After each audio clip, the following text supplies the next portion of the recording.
Hello, welcome to another edition of Talking Sports and Fitness with Zeke. I'm Zeke, sometimes known as Mike Zielinski. My guest today is Mike Miller, who is the head basketball coach at Alvernia University, and not only the head basketball coach, but the all-time winningest men's basketball coach at the school, which is saying something considering you succeeded Jack McCloskey, who was an outstanding coach at Alvernia after being an outstanding coach at Boyertown. Well, welcome, Mike. Thank you, Mike. Glad to be here. It's interesting because your record is like 236, 118. You've won 6 conference titles. You became the all-time winning coach this year. 6 NCAA Division III tournament berths. But you kind of had a rough season for your standards this year.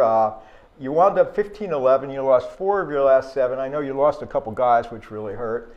And then you lost a MAC Commonwealth Player game.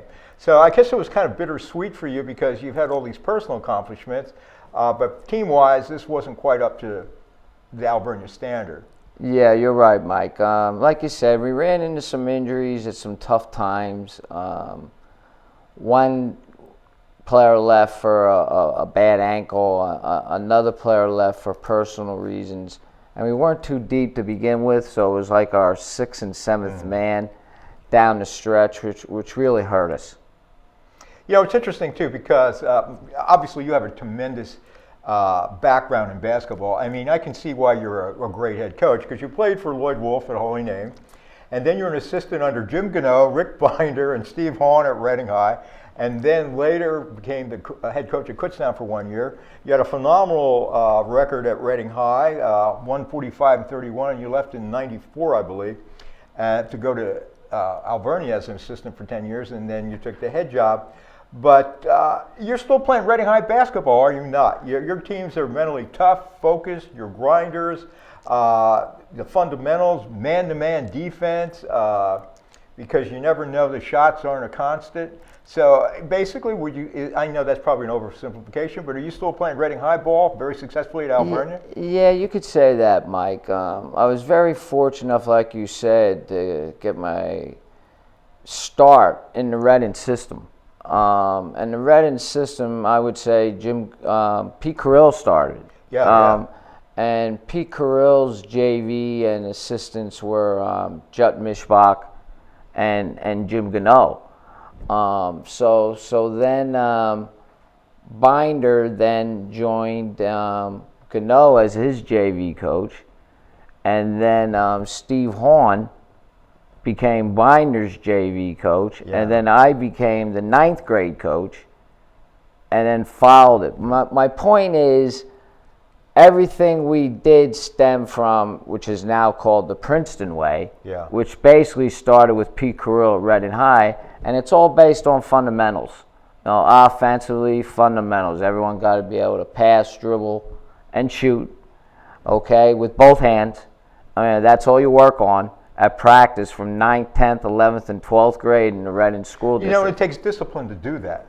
Exactly. What's the difference between kids today and, say, the Jim Gano or Pete Carrill? There's a difference, right? Kids see all these ESPN highlights for their whole lives. Yep. Fundamentals aren't that sexy. No, it's not. And again, like you said, how many assists are there these days? I'm having trouble finding a point guard of a guard. Everyone wants to be Westbrook these days. Shoot first. Yeah. All right, and go coast to coast. No, he's not. And it's tough. Who is a true point guard these days? And in the Reading High system, Pete Carrill's system, there was 2 guards. I mean, so again, it takes discipline to pass, shoot, set screens, and take good shots. And again, there will be times, again, you'd have to make 6 passes before you took the better shot. All right, so but in a school district like Reading, you can develop these fundamentals as the kids go through the program. Now, you're obviously getting kids who are out of high school. Do you look for kids who are fundamentally sound, or do you have to have them in a total immersion in fundamentals when they get to school? Yeah. And it's tough to recruit for you then, isn't it? Good point. It is. It is very tough, but you're trying to find a mental disciplined kid. You got to be tough to play for you, right? That's going to work on it. Yeah. I mean, work on it day in, and hopefully, I think the best thing about my program now in Alvernia. Hey, we all have our weaknesses and our strengths as coaches. Some teams run better plays, some teams play better defense. But I think the best thing about us right now is player development. Each year, if you're not getting better, you're doing something wrong. And again, that's up to me and my staff to make you better, and that's working on fundamentals. So when you're recruiting a kid, you're almost recruiting the person as much as the basketball player, right? Someone you know will be willing to accept, will have the work ethic to accept that? That's it. Do it? Yep. And sometimes that's part of recruiting. Sometimes you're right, sometimes you're wrong. Yeah. You know, sometimes you find guys. Well, you've been right more than wrong because you've had some really outstanding players over there. Yeah, but it's getting tougher and tougher. It's getting tougher and tougher to find that kid that's going to really be a basketball junkie and be coachable. Yeah, yeah. And I think they probably come to your program because of the success of the program. And you have the reputation of being an excellent coach. I mean, you have a feel for the game. You know when to go big, when to go small. And, you know, obviously you have a lot of experience, but that must attract kids. I would hope so. Yeah. I would hope so. And again, it's a nice atmosphere and at Alvernia right now as far as the atmosphere, the dorms, the buildings, our gym, and the student body and the community. Yeah. I mean, most of our games, especially in the playoffs and down the stretch, are close to a sellout. So kids like to play that, especially if they're used to a big high school crowd. They don't want to go to a college where they only get 100 people. You see that, yeah. You know, because high school sports a lot, especially in basketball, is a big deal. And then you go to, yeah, exactly. Yeah. And so, Alvernia basketball has become a big deal over the years. Yeah, which all that helps. Yeah. All right, so you're the coach, but you also have coached your son, who is a very good player. And was he a senior this year? No, he's going to be a senior. Okay, so he's how's that work out? Are you tougher on him than you are the other kids? At least you knew his fundamentals were good coming in, right? Hopefully. How many years that? Yeah, the only one I have to answer to at night is my wife sometimes. Okay.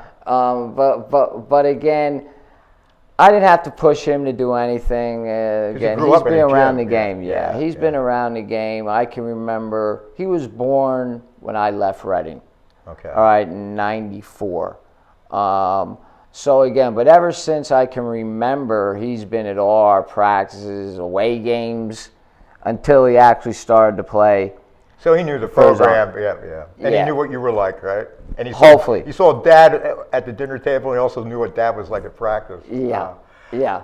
Speaking of father-sons, I mean, you've coached Donyell Marshall, who people should know is one of the greatest basketball players ever at Reading High, and then later became an All-American at UConn, Big East Player of the Year, and played in the NBA for 18 seasons. I think one game he drained like 17 three-pointers. Yeah, he was tied with Kobe Bryant for the amount of threes until Curry beat it this year.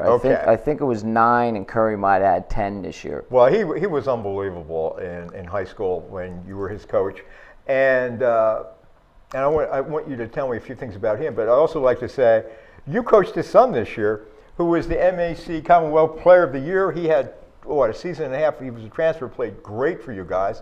And it's Marquis, right? Marquis, yes. How was it? What was the difference between, and Donyell, by the way, is now the head coach of Central Connecticut State, and he's been an assistant at a number of places. How father and son, different skill sets, different size, but, what was it like coaching Donyell and then his son, Marquis? They're very alike as far as being coached. They're very coachable. Yeah. Again, it's a shame I only had a year and a half with Marquis. You should have went there right away. Yeah. That would have been nice. I mean, again, I kind of got him on the tail end, and even when I got him the second semester last year, we were playing games already. But again, I put him in a new position. He originally went to Townsend State, where they had him at maybe a 2-guard. Then he went to East Stroudsburg, where they had him like at a 2-3. And like you said, I can go small with him. Yeah. So basically, he was our 5-man. So again, that was all new to him, but he accepted it. Mm-hmm. Guarding bigger, stronger guys than him. And then offensively, he was a problem because he could take them outside and drive by people. And he was a tough guard. But Donyell was the same way, but just got bigger and bigger and bigger, where Marquis Was he is like probably 6'5"? Yeah, 6'5", and Donyell's 6'11". Yeah. But as far as skills and good hands and being coachable and loving to play, I mean, anytime he's not in the library like he should be studying, he's in the gym. He's a gym rat playing, and he still is now. So again, either you're a basketball junkie or you're not. Which is why you've had a wonderful life, because you are a basketball junkie and your whole life's been basketball other than your family, right? Exactly. Yeah, I've been very fortunate. Been very fortunate as far as my coaching career and the people that I got to learn from too. I've been very fortunate. What was the difference between playing for Lloyd and coaching under Jim Gano? Because they're like two iconic legends in Berks County. Yeah. Lloyd had a different personality. Yeah. I mean, Lloyd actually had a passion for it, and Coach Wolf had a passion for the game. Yeah. Again, 24 hours a day, it was basketball. As far as strategy, they're pretty similar. Yeah. Pretty similar, but again, like I said, the system of Pete Carrill's system is different than anybody's, ever. And it stood the test of time. Exactly. Well, as we taped, Princeton played last night in NCAAs, and obviously they referenced the win over UCLA, which was one of the all-time classics. But they had it and they didn't have it, Princeton. But and obviously by the time this airs, the tournament will be over. But it was interesting to watch. Yeah, and the coach now, Henderson, played for Princeton. So again, they're running a lot of the Princeton stuff also. Yeah. How long are you going to go? How many more years have you? Until my health holds up. Again, I think if I didn't, my wife would kick me out of the house. Yeah. I mean, I'm not a golfer. I don't have any hobbies. So. And you've done all this because you reference health, but you are a cancer survivor. Exactly. Yeah. God has been good to me there, and again, my health has been fine. So I'm doing what I love to do, and I'm getting paid to do it yet. So you can't beat that. All right. Mike Miller, congratulations on a fantastic career. Keep it going, and best of luck with your recruiting. Get those right kids, and next season as well. For now, this is Zeke saying goodbye. These community stories are made possible in part by BCTV, Susie Ray Design, Queen City Family Restaurant, Lamar Advertising, Heidelberg Family Restaurant, Reading Air, Lions and Hole, Peanut Bar, and Kutztown University.